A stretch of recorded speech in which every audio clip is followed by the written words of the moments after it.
Strong storms transformed many roads into rivers and parks into lakes. One Albuquerque park received a lot of damage last night. To make matters worse, this morning the sprinklers added more water to the already muddy mess. KOAT Action 7 News reporter Mike Springer takes a look at what's been done to fix it. There's not much softball being played at Albuquerque's Vietnam Veterans Memorial Park Monday. Rains have washed out some of these fields. These sprinklers are also adding more water to an already wet spot in an area that neighbors say is known for its flooding. I've seen stop signs disappear, and I've seen people bring out their rafts. City crews are out working to clean up the mess.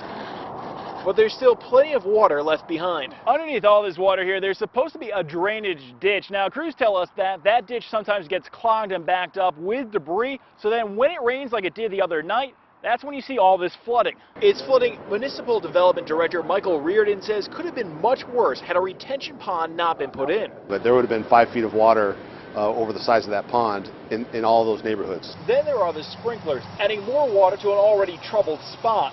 The city says they run automatically, rain or shine. They're off for now, but the city says it will only turn those sprinklers back on if they're needed for the rest of monsoon season. And the city expects these fields over here to be closed for about a week or so as it continues those cleanup efforts. Reporting in Northeast Albuquerque, Mike Springer, KOAT Action 7 News. The city doesn't know how much the cleanup will cost, but it sets aside $2 million each year for storm cleanup. More than 3,100 homes in Ruidoso